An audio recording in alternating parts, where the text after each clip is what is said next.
আছে 21/4। আচ্ছা, এটা যে অপ্রকৃত ভগ্নাংশ আমরা কি করে চিনবো? অপ্রকৃত ভগ্নাংশ কি করে চিনবো বলো? কি করে চিনবো জানো? হয়েছে আগে? হয়েছে? হয়নি? চল আগে ভগ্নাংশটা শিখে নিই আমরা। ভগ্নাংশ হলো গিয়ে দেখো, প্রকৃত ভগ্নাংশ। প্রকৃত লেখো, খাতায় লেখো। প্রকৃত ভগ্নাংশ, অপ্রকৃত ভগ্নাংশ, আর হলো মিশ্র ভগ্নাংশ।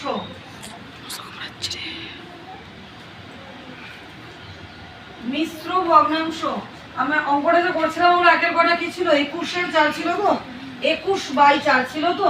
ধরো 21/4 আছে, কি আছে সংখ্যাটা ভালো করে খেয়াল করো। ওপরে বড় সংখ্যা, নিচে ছোট সংখ্যা, তাই তো?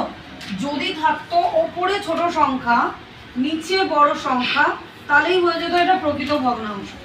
তাহলে আমি প্রকৃত ভগ্নাংশ চিনবো কি করে? লব ছোট, হর বড়, ওপরে ছোট সংখ্যা, নিচে বড় সংখ্যা, তার মানে সেটা হলো প্রকৃত ভগ্নাংশ। অপ্রকৃত ভগ্নাংশ কি হয়ে যাবে? ঠিক এর উল্টোটা, ওপরে বড় সংখ্যা, নিচে ছোট সংখ্যা, মানে 21/4 যখনই হবে তখন এটা হয়ে গেল অপ্রকৃত ভগ্নাংশ। তাহলে প্রকৃত ভগ্নাংশ কি আমার সাথে বলো? ওপরে ছোট সংখ্যা, লব ছোট, হর বড়, প্রকৃত ভগ্নাংশ।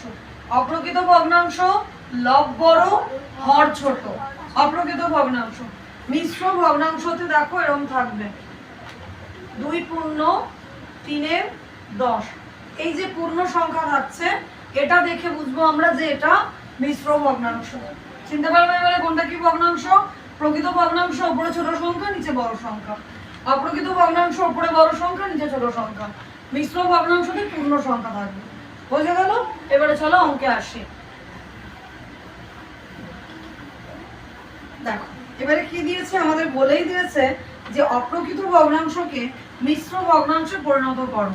তাহলে দেখো এটা অপ্রকৃত ভগ্নাংশই আছে তো, 21/4, ওপরে বড় সংখ্যা আছে, নিচে ছোট সংখ্যা আছে, এটা অপ্রকৃত ভগ্নাংশ আছে। এটাকে কোথায় নিয়ে যেতে বলেছে? মিশ্র ভগ্নাংশকে নিয়ে যেতে বলেছে, মানে পূর্ণ সংখ্যা বার করতে হবে। কি করে বার করবো? দেখো ভালো করে, ওপরে বড় সংখ্যা থাকলে, নিচে ছোট সংখ্যা থাকলে আমরা ভাগ করে দিই না? যে ওপরে বড় সংখ্যা আছে ভাগ করে দিতে হবে, ভাগ করে দিতে হবে। দেখো 21কে ভাগ করছি, 4-এর পরে নামতা কোনো, কত দিয়ে যাবে? 4-5 20, 4-6 24, তাহলে 6 দিয়ে বেশি হচ্ছে, বেশি হচ্ছে তো, তাহলে কত দিয়ে যাব? 5 দিয়ে যাব। তাহলে 4-5 20, এই একটা নামলো, এই যে একটা নামলো, এই একটা হয়ে যাবে এখানে লব, আর যা দিয়ে ভাগ করেছি 4, এইটা হয়ে যাবে এখানে হর। তাহলে আমার মিশ্র ভগ্নাংশ কি দাঁড়ালো? উত্তর 5 পূর্ণ 1/4। এটা হলো আমার মিশ্র ভগ্নাংশ। মিশ্র বেরোলো তো, পূর্ণ সংখ্যা আছে তো, তার মানে এটা মিশ্র ভগ্নাংশ। তাহলে অপ্রকৃত থেকে মিশ্র ভগ্নাংশ, অসুবিধা কিছু? অসুবিধা নেই। চলো তার পরেরটা অঙ্ক দেখো। মিশ্র ভগ্নাংশ